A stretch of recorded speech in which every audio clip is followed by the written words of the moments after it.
యువభేరీలో జగన్ మాట్లాడుతున్నారు. ఇప్పుడు ఆ లైవ్ చూద్దాం. ఇవాళ ప్లేటు మార్చి అది వేరే ఇది వేరే అని చెప్పి ప్లేటు మారుస్తాడు. ఇవాళ ఇదే చంద్రబాబు నాయుడు గారు ఆంధ్ర రాష్ట్రానికి కేంద్ర ప్రభుత్వం చెనిక్కాయలు పప్పు బెల్లాల మాదిరి ఈ మధ్యకాలంలో పారిశ్రామిక రాయితీలు ఇచ్చారు. ఆ ఇచ్చిన పప్పు బెల్లాలకు ఎవడు ఏ పారిశ్రామికవేత్త కూడా పరిశ్రమ పెట్టడానికి ముందుకు రావడం లేదు.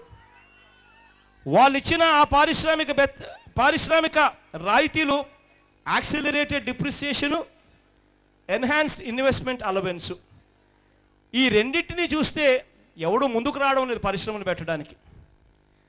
ఇదే రాయితీలు చంద్రబాబు నాయుడు గారు చాలా గొప్పగా ఇచ్చారు అని కూడా చెప్తారు. కానీ ఇదే రాయితీలు మనకిచ్చేటప్పుడే పక్కన తెలంగాణకి ఇస్తున్నారు, వెస్ట్ బెంగాల్కి ఇచ్చారు, ఇదే రాయితీలు బీహార్కి ఇచ్చారు.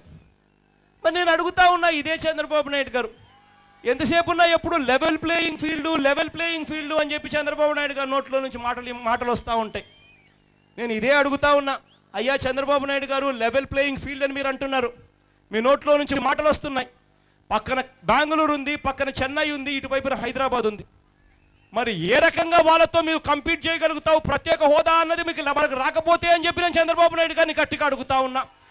ప్రత్యేక హోదాకి ఇచ్చే రాయితీలు మాత్రమే ఇన్కమ్ ట్యాక్స్ ఎగ్జంప్షన్లు, ఎక్సైజ్ ఎగ్జంప్షన్లు, ఫ్రైట్ రీఇంబర్స్మెంటు, వడ్డీలు కూడా ఇంట్రెస్ట్ సబ్వెన్షన్ కింద 3% వచ్చే వడ్డీల ఇంట్రెస్ట్ సబ్వెన్షన్ కూడా మనకు రాకపోతే ఏ రకంగా మనం కంపీట్ చేయగలుగుతామని అడుగుతా ఉన్నా. చంద్రబాబు నాయుడు గారికి ఇవన్నీ అడిగినా కూడా బుద్ధి రాదు, జ్ఞానం లేదు.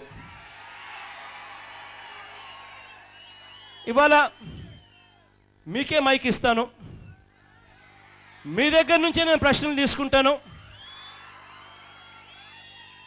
మీకు ఇంకా ప్రత్యేక హోదాకు సంబంధించిన డౌట్లు ఏమైనా ఉంటే ఇంకా డౌట్లు కూడా మీరే అడగండి, ఇంకా నివృత్తి చేస్తాను.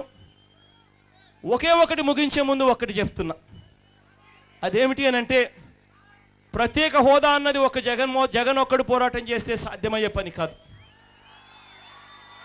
ప్రత్యేక హోదా అన్నది రేపో మన్నాడో వస్తుందని కూడా నేను చెప్పను.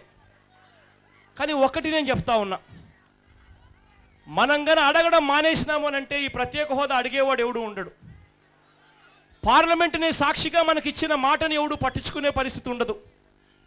మనం ధర్నాలు చేస్తే, మనం అడుగుతే, మనం గట్టిగా నిలదీస్తేనే వాళ్ళు మర్చిపోకుండా ఉంటారు.